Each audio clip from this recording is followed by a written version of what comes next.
¿Sí? Hola, ¿cómo están? Buenas tardes. ¿Qué tal, Manuel? Creo que nos están viendo a los dos juntos en este... Bueno, buenas tardes a todos, a todas. ¿Qué tal? Bueno, voy a oficiar por un ratito de presentadora y después les voy a dejar la palabra a los profes de historia. Em, Desde la Secretaría de Educación de la Municipalidad de Rafaela queríamos hacer algo distinto que pueda hacerse en esta víspera de un 20 de junio especial. Cada 20 de junio conmemoramos y recordamos a un gran prócer, a Manuel Belgrano, y esta vez esos actos, esas fiestas en las patrias, esas fiestas patrias, estas fiestas populares que solemos organizar, nos quedaban, no pudieron realizarse, así que dijimos, bueno, aprovechemos la tecnología, lo que nos presta para aprender algo más. Nos interesa conocer un poco más de Manuel Belgrano y conocer qué pasa dentro de las aulas con la figura de Manuel Belgrano. Por eso convocamos a un magíster en historia, pero que seguramente él también le debe gustar más que le digan al profe, un profe, y es el profe Manuel Becerra. Tiene una destacada trayectoria, pero no voy a agotar minutos del vivo de Instagram en contarla porque ya la hemos compartido en las noticias, en los anuncios de esta charla. Para charlar con él, bueno, agradezco el tiempo que se ha tomado. Tenemos a otro profe de historia, un profe de Rafaela, Lucas Fino, es colega, compartimos las aulas del Instituto Superior del Profesorado número 2 en áreas diferentes, yo desde la matemática y la tecnología, él por la parte social, eh, pero es un gusto que sea hoy el interlocutor y escuchar de ellos hablar de Manuel Belgrano, pero de hablar de la educación y la escuela en ese contexto. ¿Sí? Los dejo entonces con ellos dos y espero disfrutar tanto como toda la gente que nos anticipó que iba a poder sumarse a esta conferencia. Muchas gracias.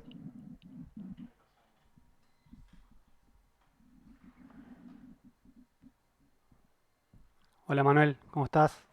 ¿Qué tal, Lucas? ¿Cómo andás?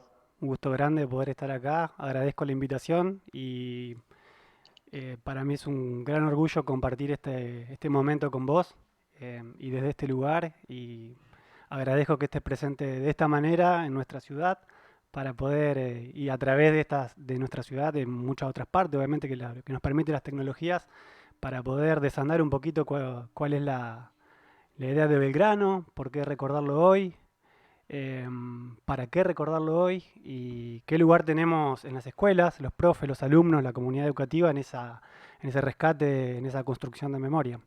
Así que bueno, te, te invito a empezar a desandar, a desatar este nudito que se llama Manuel Belgrano y te pregunto por dónde comenzarías vos a desandar este título de pensar a Belgrano desde la escuela, rescatando la figura humana. Bueno, en principio quiero también agradecer, por supuesto, a la Municipalidad de Rafaela, a Mariana, a vos, por supuesto, también por declarar, a Mauro, que me contactó, y bueno, a toda la gente que está conectada, sea de Rafaela o de otro lado, por suerte. Nada, dentro de toda esta circunstancia tan crítica, es cierto que las tecnologías nos permiten por ahí llegar a un poco más de lugares, ¿no?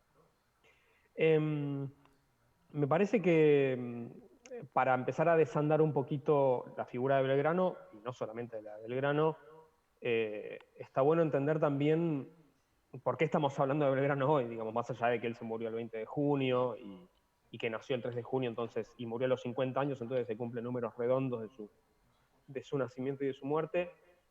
Eh, Está bueno, digamos, me parece tratar de desandar por qué hablamos de él. Y hablamos de él como también hablamos de San Martín durante mucho tiempo, hasta que empezaron a aparecer otros feriados nacionales asociados a próceres, por así llamarlos. Y eso tiene que ver con una serie de relatos, ¿no es cierto?, que se van construyendo a lo largo del tiempo alrededor de determinadas figuras. Estamos hablando de Belgrano porque alguien, y ese alguien tiene nombre y apellido, ahora lo voy a nombrar, en algún momento consideró que era una figura importante para los objetivos que esa persona se había planteado, que era escribir una historia argentina, un relato del pasado, y sobre todo de la década revolucionaria, de la Revolución de Mayo, de la Independencia, que tuviera a esa persona, que era Bartolomé Mitre, y a su grupo social y económico como herederos, digamos, ¿no? Entonces, Bartolomé Mitre, que fue, además de ser presidente, además de ser el fundador del diario La Nación, periodista, traductor, militar, una persona de mucha importancia en la historia argentina, vivió, digamos, datos épicos de la Revolución de Mayo, y en la selección que él hizo de cómo narrar esos eventos, de los cuales, repito, él se consideraba un heredero histórico, él eligió a dos personas, dos protagonistas, dentro de todos los que hubo, de ese proceso, que fueron Belgrano y San Martín.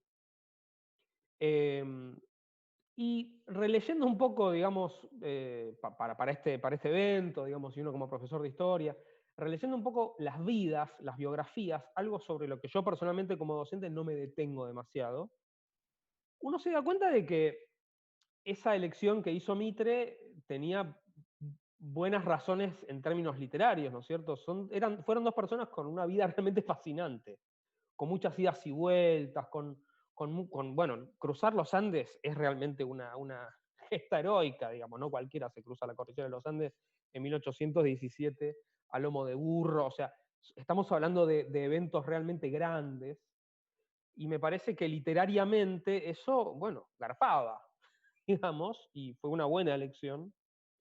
Entonces yo me quería detener una frase de Borges, que no habla ni de Belgrano ni de San Martín, pero habla de lo que son los libros clásicos, ¿no es cierto? Que es el Quijote, las obras de teatro de Shakespeare, nada, los textos clásicos, y él dice que los textos clásicos, los libros clásicos, no tienen nada en sí mismos de diferentes al resto, sino lo que es diferente es cómo uno se acerca a esos textos. O sea, uno se acerca a leer el Quijote sabiendo que es un clásico y lo lee como preformateado de esa manera.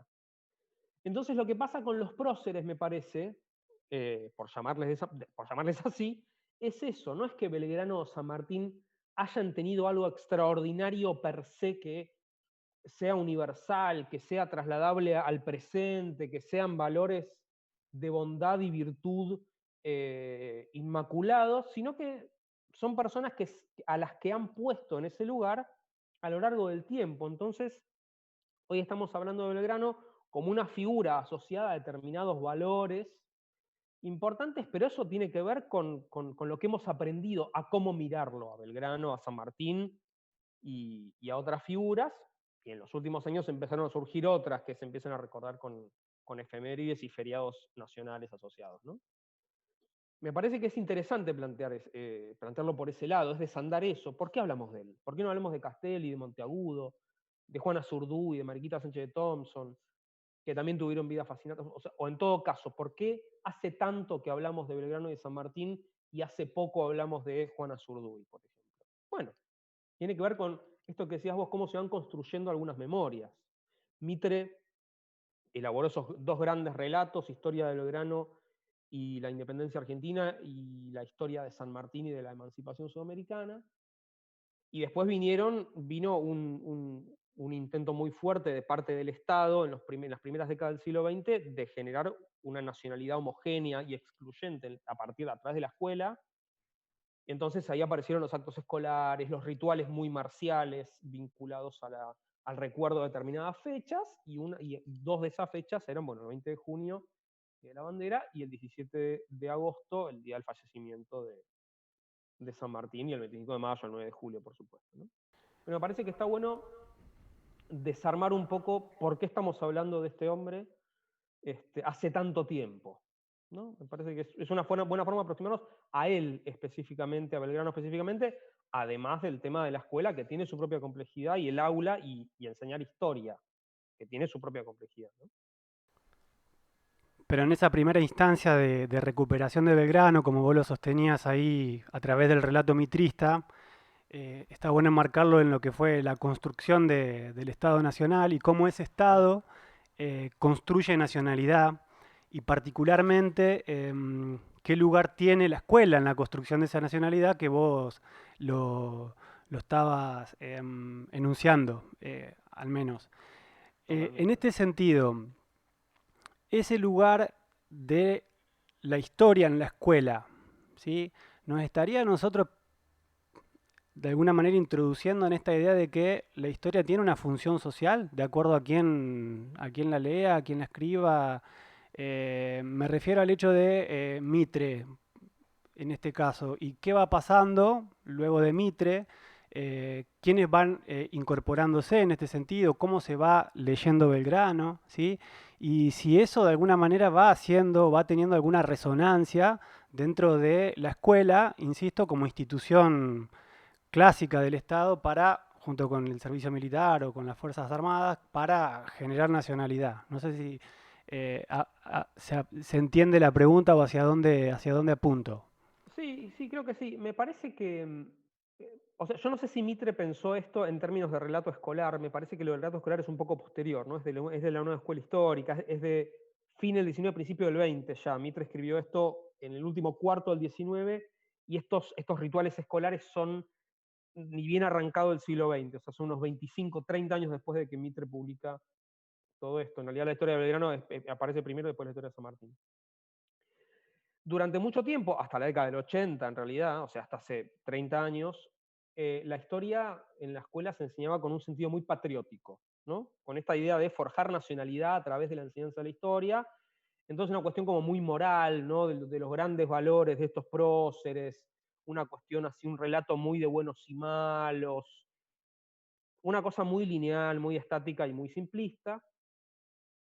Y a partir de la reforma educativa de la década del 90, más allá de lo que uno pueda decir en términos de los efectos que tuvo la reforma en términos de estructura del sistema educativo, hay una eh, renovación de los contenidos de la materia historia y de ciencias sociales en primaria y de historia en secundaria. Hay una renovación de contenidos y esa renovación de contenidos está ya emparentado, está alineado más o menos con las investigaciones que se llevan a cabo en los ámbitos académicos en historia, que no tienen nada que ver con esa historia patriótica.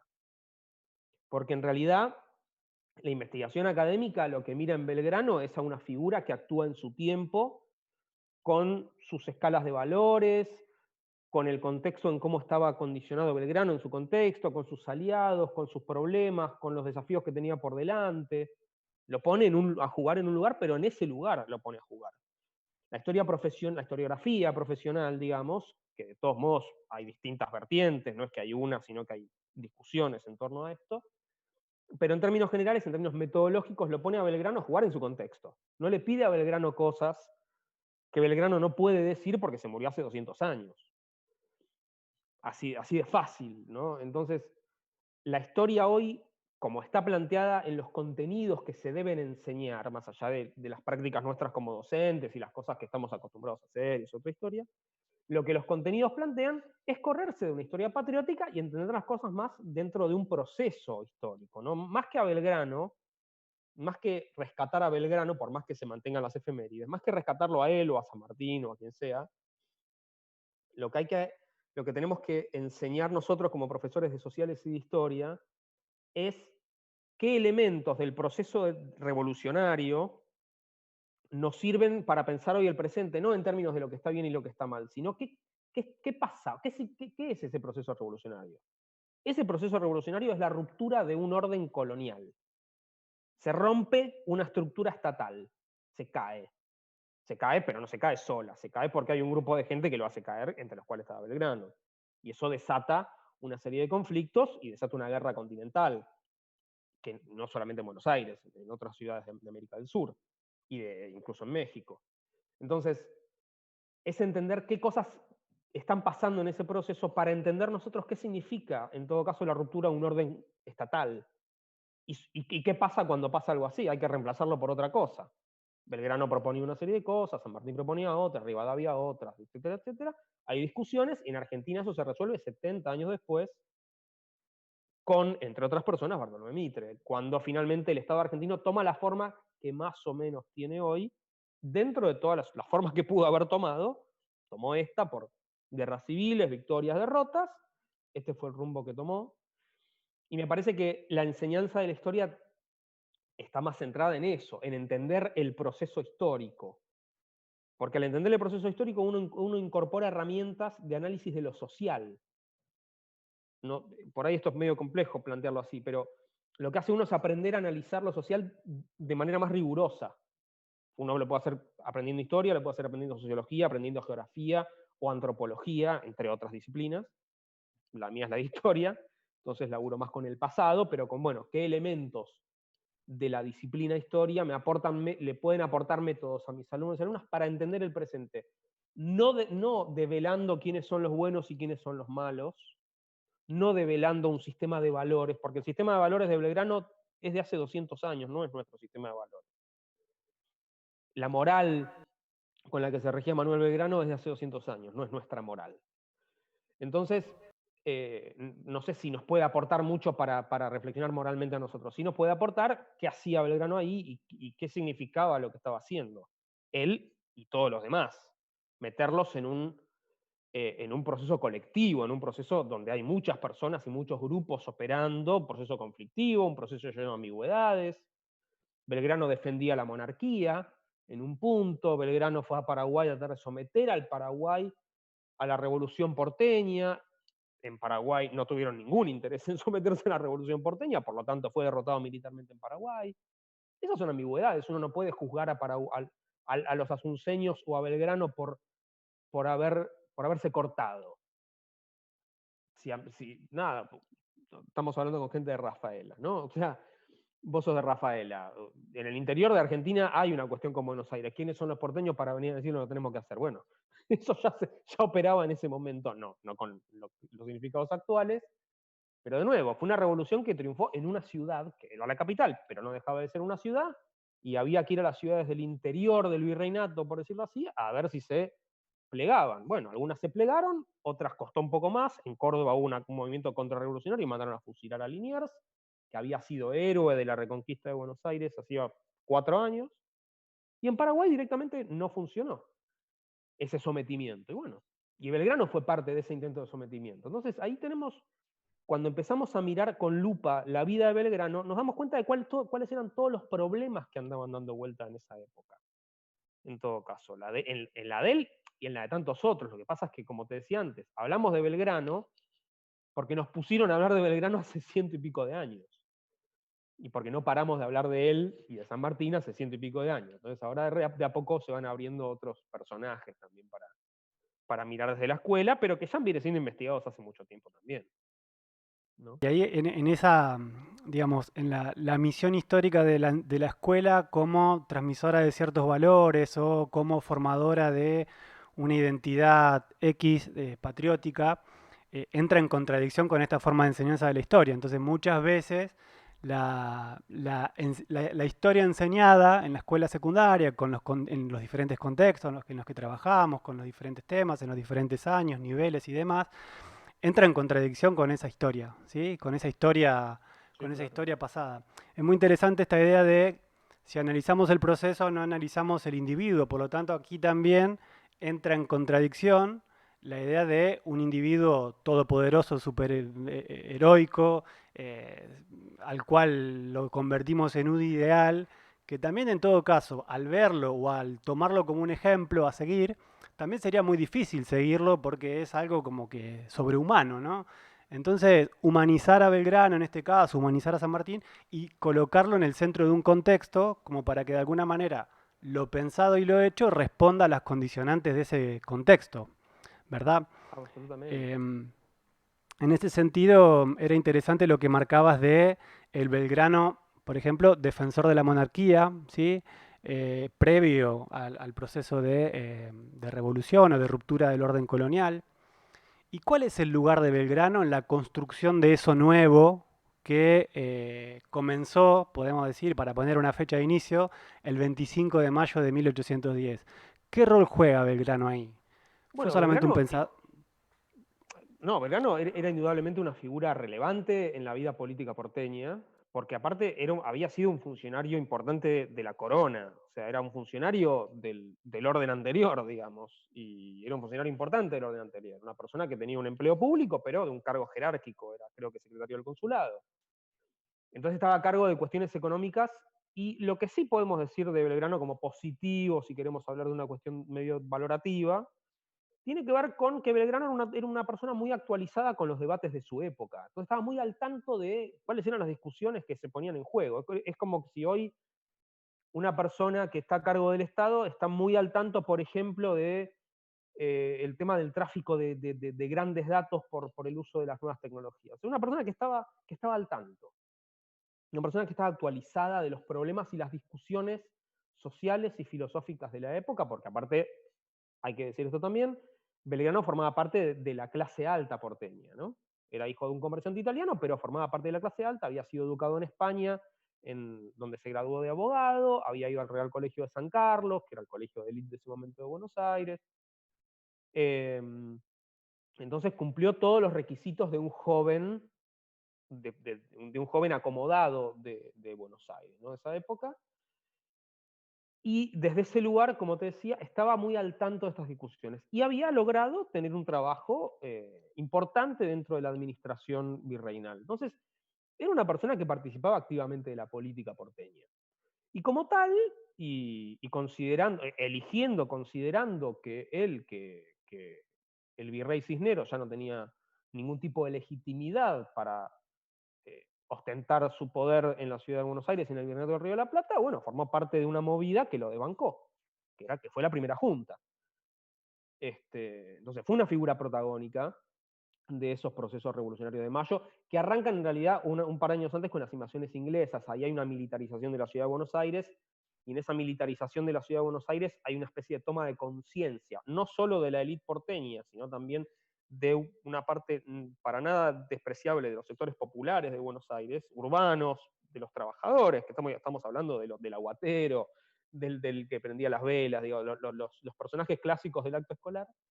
Hay una toma de conciencia de que el poder en Buenos Aires no está en manos de la figura del virrey, sino que está en manos de un grupo de oficiales que fueron quienes llevaron adelante esas invasiones inglesas.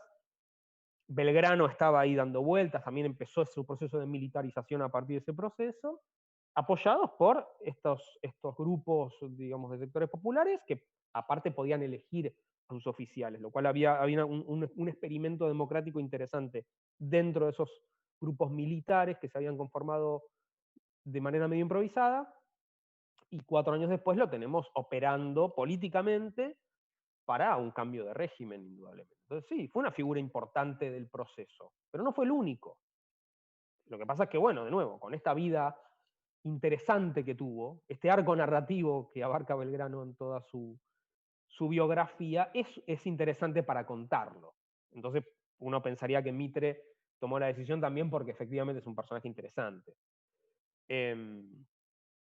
Pero como vos decías hace un rato, esto choca con la forma de enseñar historia de manera más o menos rigurosa en la escuela. Porque ya no se trata de enseñar un relato patriótico, ya no se trata de forjar nacionalidad excluyente. Se trata de utilizar a la historia, entre otras disciplinas sociales, para aprender a analizar lo real, lo social, más que conocer el pasado porque es importante, que también, por supuesto, pero bueno, en realidad a mí me parece que lo más rico que podemos extraer de ahí son las herramientas que provee las ciencias sociales para hacer un análisis más fino de la realidad que nos toca transitar, ¿no? En relación al tema educativo o a la educación, digamos, Manuel Belgrano tenía muchísima cantidad de escritos a lo largo de su obra, ¿sí? Sobre todo en las cartas de comercio, en la cual ponía a la educación como un medio para progreso, incluso como el acceso a la felicidad pública. Muchos escritos en relación a la necesidad de la educación para mujeres, ¿sí? En las escuelas de primeras letras. Obviamente que, como planteabas vos al principio, si uno lo analiza con el esquema de valores del siglo XXI, puede hacer una lectura bastante prejuiciosa de lo que estaba diciendo Belgrano, porque en definitiva estaba formando a la madre que o quería educación para la niña, que luego iba a ser madre y iba a ser la primera en transmitirle valores, en generalizar y uniformar valores a ese niño. Entonces veía en definitiva a una mujer también anclada en el rol de madre. Por eso no hay que, o hay que tener cuidado en el análisis que uno lleva adelante de esas fuentes, Totalmente. de esas fuentes primarias, pero pone en un lugar muy, muy interesante a la educación y de hecho valora mucho la acción de la corona, sobre todo porque durante su gestión como al cargo del consulado se dedicó a formar escuelas que luego fueron cerradas. Lo mismo pasó con el famoso reglamento de las escuelas del norte, que Efectivamente. elabora un esquema detalladísimo de qué rol tenía el docente, cuánto se le debía pagar.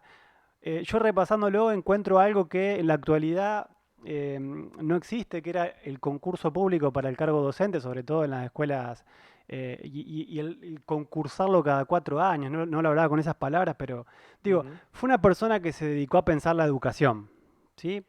Sí, sí, Y pero por eso, porque estaba al tanto de las discusiones de la época. Esas cosas no se le ocurrieron a Belgrano de la nada. Había una preocupación sobre la educación. En Europa, la primera mitad del siglo XIX es el momento en el cual empiezan los estados que se están lentamente conformando, empiezan a, o sea, empieza a haber tentativas de conformar sistemas educativos controlados por el Estado, en Europa. Entonces, Belgrano probablemente estaría al tanto de ese tipo de discusiones y consideraba que debía ser un camino a recorrer dentro del marco, de, por ahí con una mirada más bien económica, digamos. Porque de nuevo, Belgrano no era feminista en los términos en los que nosotros lo estamos planteando. Las cuestiones de género que él plantea, como vos bien decís, o sea, él mira a la mujer porque lo que sí podemos decir es que hacía un análisis bastante integral, si querés, de su sociedad. Dice, bueno, acá para este grupo social que son las mujeres necesitamos estas cosas. Tenemos que hacer escuelas para estas otras, pero esos objetivos son los objetivos, como dijimos, de hace 200 años, no los objetivos actuales. Hoy hablamos de emancipar a la mujer, somos dos varones acá igual, pero hoy hablamos de emancipar a la mujer, la secretaria de Educación es mujer, por suerte. Eh, y lo decimos desde otro lugar, se plantea desde otro lugar, no se plantea desde un lugar, como dijimos, para ser buena madre, porque la madre le inculca los primeros valores, etcétera, etcétera. Estamos pensando en otra cosa. Uno de los riesgos en los que se cae cuando uno hace una lectura demasiado intencionada de las fuentes es caer en un anacronismo. Anacronismo significa que uno va con el sistema de valores que tiene uno a imponerle ese sistema de valores a la fuente. Uno siempre va con el sistema de valores propio, porque uno no puede escapar de su presente, pero la herramienta que te da la investigación histórica es cuidado, porque tu sistema de valores no es el mismo de la fuente que tenés en la mano, es otro. Entonces tenés que saber eso y tenés que entender cómo funcionaba aquel sistema de valores, que es esto, Lucas, que decías vos recién. La mujer para esto y las escuelas, en todo caso, para esto otro, desde un lugar hay que hacer progresar al país y tenemos acá gente que tiene que aprender un par de cosas porque tiene que aprender a hacer algunos trabajos básicos. Eso no tiene nada que ver con cómo hoy se mira la educación o con las discusiones actuales sobre la educación y el mundo del trabajo. No tiene nada que ver. Entonces, eh, si queremos analizar lo que Belgrano decía sobre la educación, también tenemos que analizar cuáles eran las discusiones de la época en educación. ¿Se entiende? Como para ponerlo en contexto. Para no pensar que fue un demente que pensó como de la nada todas estas cosas. Hay una frase siempre que se dice que los hombres, las personas, se parecen más a su época que a sus padres, ¿no? Es un hijo de su tiempo, nosotros somos hijos de nuestro tiempo y él también es un hijo de su tiempo. Entonces las cosas que él planteaba eran cosas que andaban dando vueltas, de alguna manera u otra. Y en Europa andaban dando vueltas en estas cuestiones, por ejemplo, sobre la educación. bien.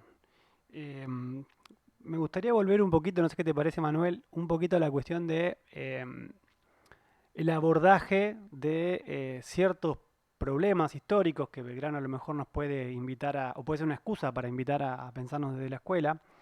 Em, Releyendo un artículo tuyo en tu blog, fue La Pluma, vos planteás esto de, a ver, Mitre escribe sobre Belgrano para construir una patria para finales del siglo XIX. ¿Sí?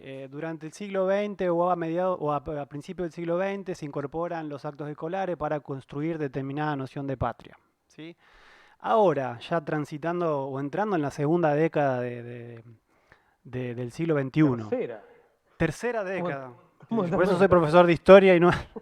en la tercera década del siglo XXI. ¿Cuál sería la patria que nosotros tenemos que pensar o construir desde la escuela en el siglo XXI? Digo, la escuela, ¿qué patria nos ayudaría a construir hoy? Y particularmente desde la historia y particularmente desde el nivel medio. Bueno, O en esa es general, ¿no? esa es una pregunta tremenda, Una pregunta. porque es una pregunta muy, muy difícil. Es fascinante y es una discusión que a mí me parece una discusión hermosa, porque tiene que ver con pensar la escuela también para otras cosas. ¿Qué tipo de ciudadanía quiere formar la escuela? Me parece que más que patria, porque después la patria está atada a una idea de ciudadano o de ciudadana, ¿no?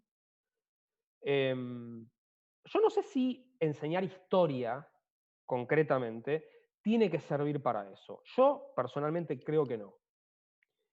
Sí creo que tiene que haber un espacio donde se trabajen algunas cuestiones vinculadas a un tipo de ciudadanía, que es una ciudadanía democrática, respetuosa de los derechos humanos, respetuosa de la diversidad, que aprenda a gestionar sus tensiones y conflictos de una manera no violenta, que aprenda a cuestionar la ley y plantear objeciones cuando considere que esa ley es injusta de manera no violenta, porque para eso están los esquemas institucionales. Y si en todo caso se plantea una salida violenta, sopesar cuáles son los riesgos, digamos, de un planteo violento acerca de una crítica al orden. Todo eso es muy complejo realmente. Es muy complejo y es muy complejo tratar en la escuela la legitimidad de determinadas violencias. Por supuesto. Porque, de nuevo, democracia, derechos humanos y respeto a la diversidad. Me parece que la ciudadanía en la que tendríamos que pensar es en esa ciudadanía, ¿no?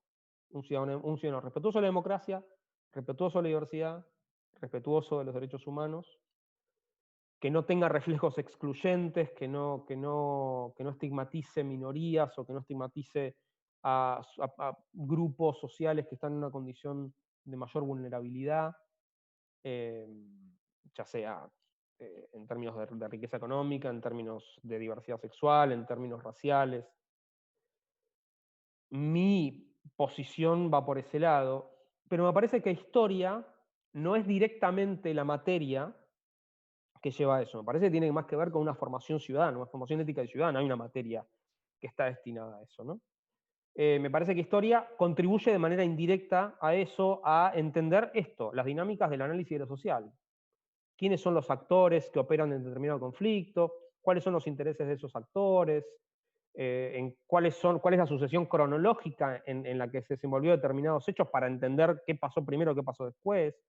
¿Cuáles fueron las causas múltiples que llevaron a determinada situación? Para explicar justamente eso y para estar atento a ver cuáles de esas variables aparecen de nuevo, ¿no? Yo ahora me voy un poco de mi rol profesional, estoy viendo una serie llamada Babylon Berlin, que transcurre en la entreguerra en Berlín, ¿no? Después de la Primera Guerra Mundial y antes del ascenso de Hitler, del nazismo. Y si uno mira con ojos de historiador, con ojos de alguien que mira fino lo social, entiende una serie de variables que andan operando, aunque es una ficción, está bien pensada en términos históricos. Hay una serie de elementos que andan dando vueltas en esa Alemania entre guerras que llevan a un Hitler. O mejor dicho, Hitler se aprovecha, digamos, de esa situación, pero no se aprovecha solo. O sea, tiene dónde pararse. Entonces, bueno, Hitler, holocausto, etcétera, ¿no? Barbarie. Pero lo importante es eso, es decir, bueno, ¿sobre qué se paró? Porque, ojo, porque a veces hay cosas que huelen a aquello. Entonces hay que tener mucho cuidado con esas cosas. Pero huelen a aquello, pero falta aquella otra variable. Y así ir pensando nuestra propia realidad. Es una contribución indirecta, me parece, a formar una ciudadanía. En todo caso, tener un ciudadano crítico. Crítico quiere decir no quedarse con la primera impresión de las cosas, no quiere decir que critique el sistema. Que todo bien. Una persona, un ciudadano crítico es no quedarse con la primera impresión y pedir más rigor en la información que uno recibe para analizarlo de manera más libre, lo cual pasa cada vez menos, ¿no? Porque las usinas, digamos, de formación de opinión tienden a simplificar muchísimo los procesos sociales y los conflictos y los actores que participan de esos conflictos. Y me parece que cuanto uno más información posee y más duda, e información de mayor calidad obtiene, más libertad tiene para conformar una opinión más rigurosa. Y esto es imposible de hacer de manera individual. No se hace viendo solo un canal o solo leyendo un diario. Esto se hace charlando, esto que estamos haciendo, ¿no? Conversando con colegas, conversando con gente con la que tenemos afinidad, conversando con gente con la que podemos disentir sin terminar a los insultos. Me parece que ahí se enriquece muchísimo el debate. Pasa poco, pero me parece que la escuela es un excelente lugar en el cual se pueden plantear visiones diversas que no entren en conflicto violento y donde podamos discutir y jerarquizar los argumentos también, porque no todos los argumentos dan lo mismo, ¿no? Me parece que es más la escuela que historia.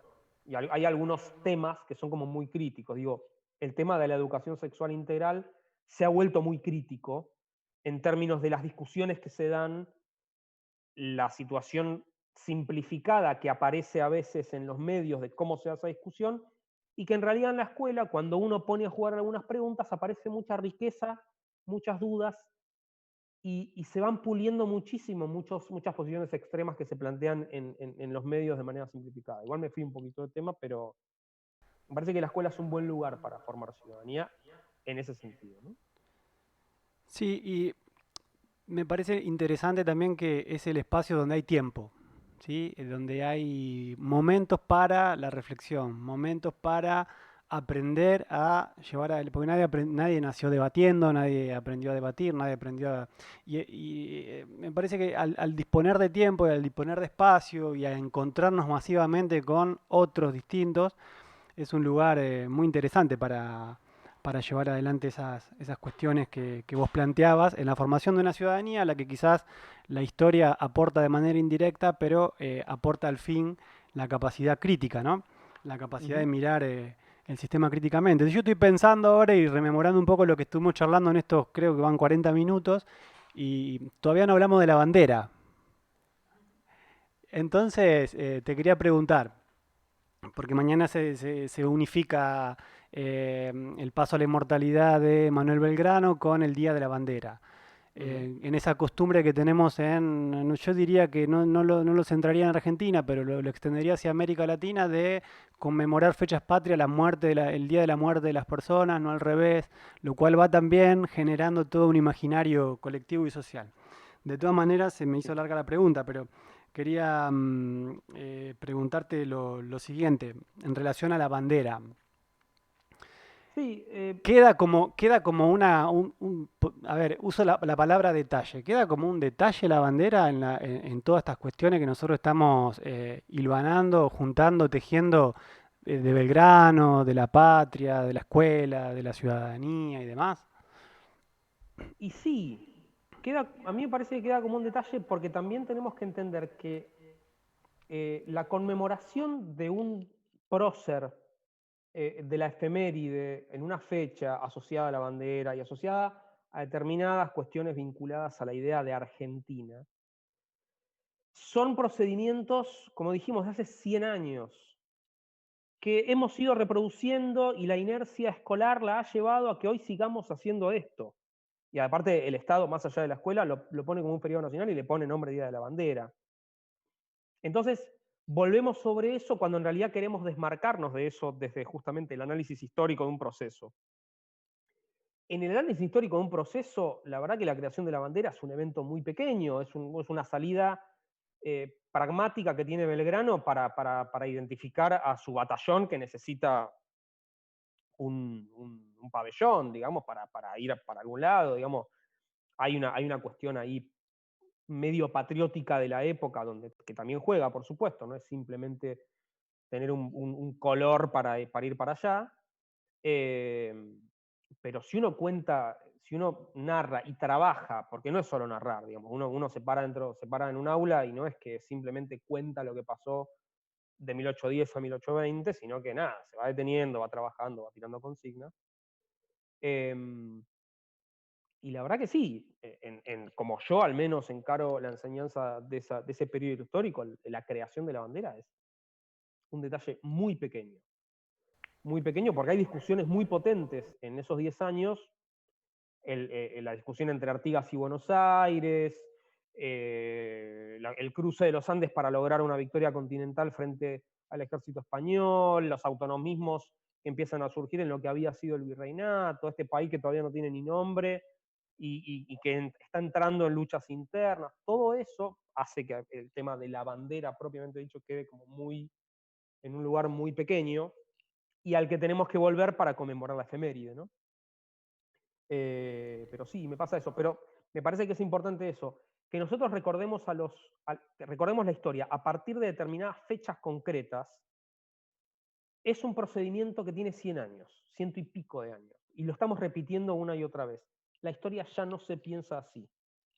Hace mucho tiempo, pero nuestros rituales nacionales, avalados por un Estado, nos ponen, digamos, hoy a charlar. Y está todo bien, y nos da la oportunidad de hablar otras cosas, justamente, ¿no? Y bueno, en eso recordamos la bandera. Por lo tanto, el latiguillo que solemos usar los profes, los historiadores, de no importa la fecha, lo que importa es el proceso, es una cuestión totalmente real. No es para zafar, digamos, cuando uno en la mesa con el tío no se acuerda cuándo murió determinada persona, sino que realmente es el enfoque con el cual estamos formadas y estamos encarando la enseñanza de esta materia, de esta disciplina, dentro de un esquema disciplinar, ¿no? Como el que se organiza la escuela. En este sentido, a mí me interesaba mucho retomar algo que también suele estar muy unido a las grandes, entre comillas, epopeyas de Belgrano, y que es el éxodo jujeño, ¿sí? El famoso éxodo jujeño. Y me interesaba pensarlo no como el líder, no desde la mirada de Belgrano, sino me interesaba pensarlo como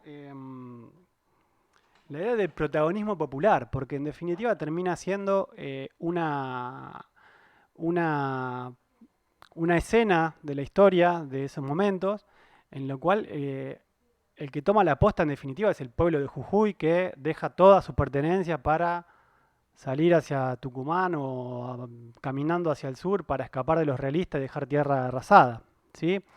En este sentido, me interesaba pensarlo o retomarlo, salvando las distancias y con riesgo de caer en anacronismos, en el contexto actual en el que estamos, que también está esta tensión, si me estoy refiriendo a la pandemia del COVID, por si hacía falta aclararlo, pero estamos en esta tensión de si de alguna manera todo lo que está pasando, las particularidades que está teniendo Argentina sobre cómo está afrontando esta pandemia, corresponden a un grupo de iluminados o en realidad también es esta idea de protagonismo popular.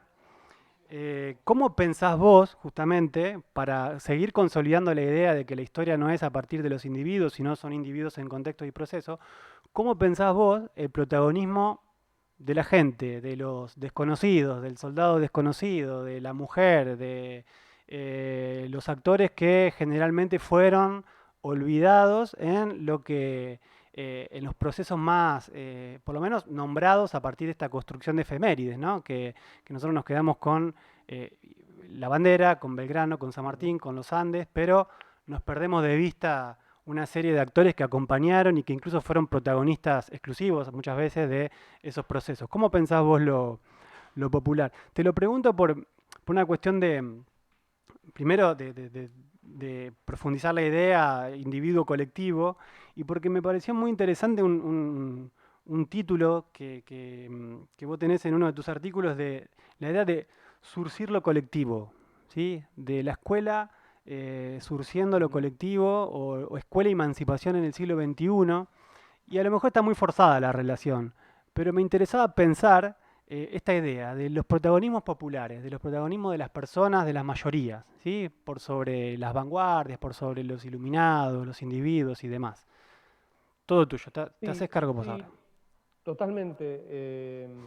Hay algo que se dice poco en la discusión pública sobre la escuela y que está muy bien que traigas lo del éxodo, porque indudablemente fue un sacrificio popular muy fuerte. Yo no estoy seguro de que todas las personas que participaron del éxodo jujeño estén de acuerdo con eso, pero era una circunstancia de guerra, digamos, y bajo el liderazgo de Belgrano, que habrá tenido sus apoyos, y repito, eso habrá generado resistencias, y esas resistencias habrán sido sobrellevadas en el contexto de una guerra, y no voy a entrar en detalles que tampoco manejo, porque no conozco el detalle, digamos, de cómo Belgrano gestionó el éxodo, ¿no? Pero sí, hay un gran esfuerzo colectivo allí. Y me parece que la escuela es un espacio donde se puede ir justamente cosiendo eso colectivo, ¿no? Sí hay una serie de valores por ahí que podemos nuevamente, ¿no? Esto, siempre aparece la cuestión de moral y ética, ¿no? De mirar hacia atrás. No solo de valores, sino de que efectivamente la historia funciona así. Funciona porque los grandes personajes históricos que aparecen porque son emergentes de una tendencia mucho más que los excede por mucho. Y en todo caso, los grandes actores y actrices de la historia logran interpretar hacia dónde van esos grandes movimientos colectivos y toman decisiones para encauzarlos, ¿no? Pero no tenemos que perder nunca de vista que la historia, indudablemente, las hacen los colectivos, y eso no es una decisión individual. La historia sucede a pesar nuestro también. Que nosotros en esta charla que estamos teniendo le estemos regalando los datos a dos compañías, a Zoom y a Facebook / Instagram, significa que hay algo que transcurre a pesar nuestro, digamos. Eso forma parte de un movimiento. Entonces, ¿qué vamos a hacer? No Manuel Becerra, Luca Fino. ¿Qué vamos a hacer como grupos si nos interesa, por ejemplo, reclamar la propiedad personal, individual, de esos datos que nosotros le estamos dando, que es plusvalía pura, digamos, que es esa acumulación de riqueza gratuita para estas empresas, ¿no? Eso, por ahí me fui un poco de tema, pero a lo que voy con esto es, permanentemente somos parte de procesos colectivos, sin que nos demos cuenta. Y la única manera de cambiarlo, la realidad, tiene que ser de la mano de otras personas y de otros grupos, si queremos cambiar la realidad, para mejor, ¿no? Se hace discutiendo, se hace tejiendo alianzas, y a veces se hace también, como muestra la historia, a pesar de las resistencias que se generan. De nuevo, Manuel Belgrano fue un general y participó en una guerra. Y en las guerras se muere gente, en las guerras se saquea gente, en las guerras se viola.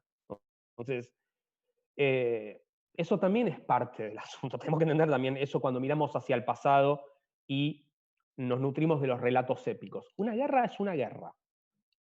Y probablemente antes fuera incluso peor en algunos sentidos, mejor en otros porque no había armas químicas, pero peor en otros. Eso sucede. Por ahí estoy medio laguneando con tu pregunta, pero sí, hay algo ahí que hay que rescatar, y me parece que en la escuela es el espacio donde, como dijiste antes, uno pasa 14 años en la escuela cuando es alumno. O sea, sala de 4 es obligatoria y hasta que termina la secundaria uno tiene que estar ahí 14 años conviviendo con otras personas. Por eso trato de rescatar mucho el tema de la escuela pública, que es el espacio, con matices, donde se puede garantizar esa mayor diversidad, ¿no? La escuela privada, también con matices, tiende a ser un poco más homogénea y a reproducir un poco cierta endogamia grupal. A veces se busca eso en las escuelas privadas. Y en las escuelas públicas en cierto sentido dan un poco más de espacio. Y me parece que lo colectivo también, eso, se construye de a muchos y de a muchos diferentes, ¿no? Discutiendo, poniendo problemas sobre la mesa, teniendo disensos sobre esos problemas y tratando de ver de qué manera se puede salvar ese disenso, negociando o logrando imponer una opinión cuando se logran conformar los argumentos suficientes, pero siempre de a muchos. Siempre es una discusión, siempre es un debate, siempre son grupos que estamos charlando, discutiendo o luchando, ¿no? Y eso hay que subrayarlo permanentemente, en un momento del mundo en el que la escala de valores nos lleva a un pensamiento muy individualista, muy meritocrático, muy me salvo solo, no me importa el de al lado.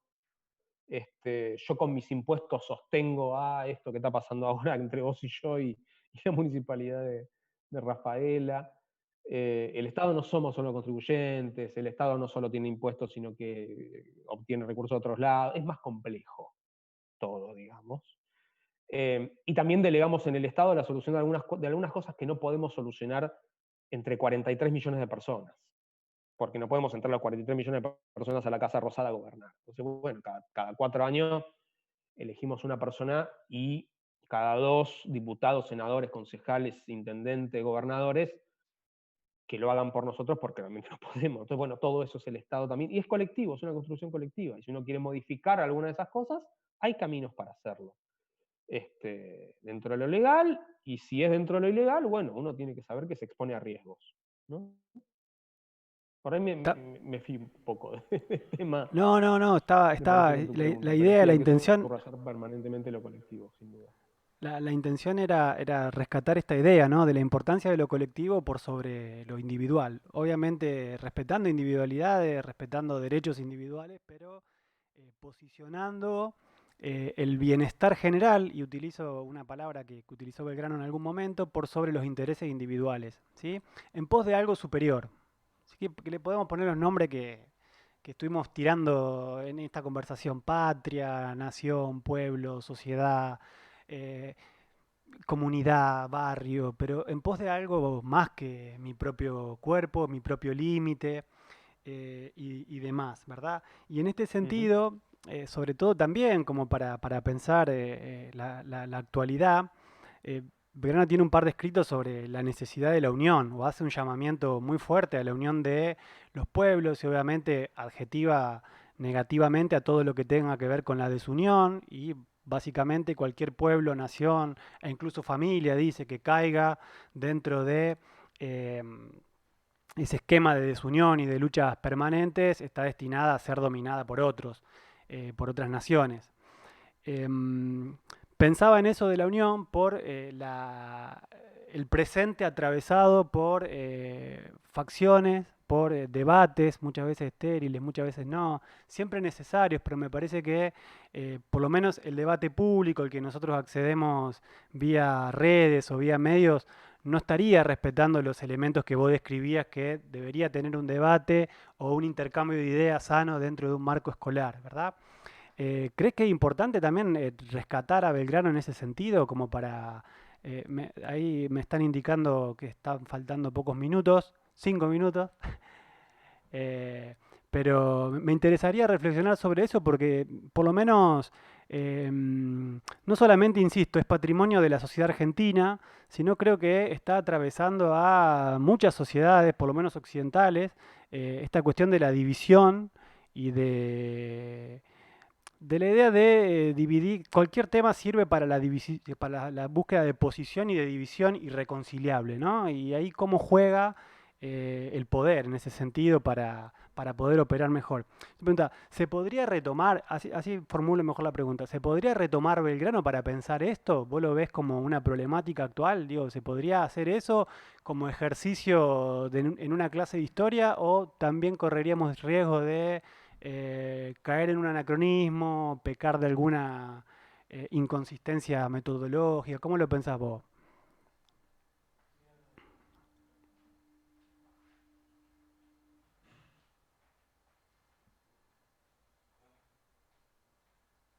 ¿Estás llegando tarde? Hola, hola, ¿me escuchás? Sí, sí, ahí te escuchamos. No sé si ¿Me estás escuchás llegando ahí, tarde. Lucas? Está medio. Ahí está. A mí me parece que sí, puede llegar a ser un poco anacrónico porque cuando Belgrano estaba hablando de los peligros de las divisiones y las desuniones, muy probablemente se esté refiriendo a toda la lucha facciosa que estaba arrancando, que arranca en realidad, ni bien sucede la Revolución de Mayo, al poco tiempo ya empieza a haber discusiones muy fuertes en torno a cómo organizar el momento posterior a la renuncia de un virrey y al orden jurídico, y a la caída de un orden jurídico. Y ese desmembramiento, en todo caso, sobre el que Belgrano podía llegar a advertir, tenía que ver con eso, concretamente, con un desmembramiento que no solo era entre grupos, sino también en territorios, digamos, había Y de hecho, cuando él se muere el 20 de junio, a 5 meses de la caída del Estado central, o sea, ya no existía un gobierno central para todo el territorio de las provincias de Sudamérica, en todo caso. Entonces, cuando él se muere, se ejecutó esa desunión. Entonces, me parece que el Belgrano estaba hablando de eso. Si hoy miramos los problemas de uniones, desuniones, los debates, las diferencias irreconciliables, me parece que, sin duda, que están ocurriendo, pero que tiene otra lógica, mucho más sutil, mucho más fina y sobre la que entramos mucho más fácilmente, en la que entramos mucho más fácilmente, quienes tal vez más o menos participamos del debate público. Y es muy complejo y hay que tener mucho cuidado, digamos, con las formas en que se plantean esos debates, porque da la impresión de que por todos lados hay trampas, digamos, ¿no? Trampas que vienen justamente a alienarnos un poco de esto, de que formamos parte de un colectivo de personas que laburan cotidianamente, de personas que en realidad están buscando este bienestar general, que nunca es unánime, porque en el bienestar general siempre alguien se jode, por decirlo así, y depende de quién se joda, perdemos muchos o pierden unos pocos. Entonces, eso nunca termina siendo total, nunca es unánime el bienestar general. Siempre es en pos de un proyecto de país y en ese proyecto del país nunca ganan todos todo el tiempo. Pueden ganar todos un ratito, pero después, tarde o temprano, empieza a haber tensiones. De nuevo, me parece que Belgrano se refería a cuestiones bien concretas y a riesgos bien concretos que estaba afrontando él como protagonista de la época, pero también los grupos sociales que lo rodeaban a él, que lo tenían como referente, con los que él se peleaba. Eran conflictos que estaban creciendo y él muere en el medio de esos conflictos, o mientras están arrancando esos conflictos. Y hoy tenemos toda una serie de conflictos también que tienden a una disgregación social muy, muy riesgosa, en mi modo de ver, y sobre el que tenemos que prestar especial atención. Lo que pasa es que Belgrano, me parece a mí, muerto hace 200 años, no nos da herramientas para pensar cómo operan estas divisiones hoy, que me parece que van por otro lado, ¿no? Con otras dinámicas, con otras formas de lograr adhesiones a las posiciones más extremas. Parece que pasa por otro lado.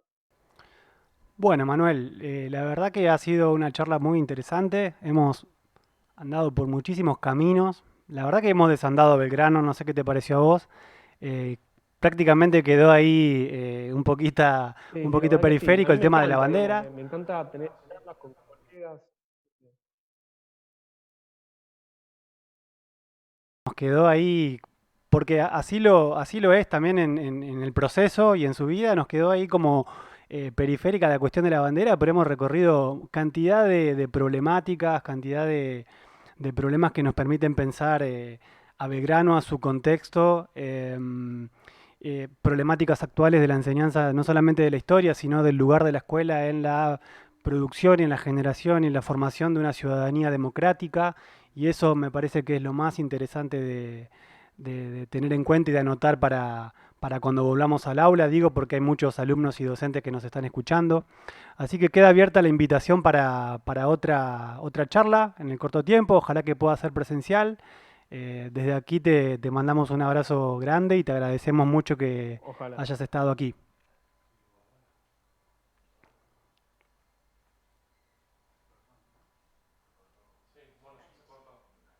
Bueno, un abrazo grande a todos ustedes. De nuevo, agradecerte a vos, Lucas, agradecerle a Mauro, agradecerle a Mariana, a la Municipalidad de Rafaela y bueno, a toda la gente que se conectó. Muchas gracias por estar ahí. Fue realmente un placer muy grande. Bien, muchas gracias, Manuel. Nos vemos la próxima.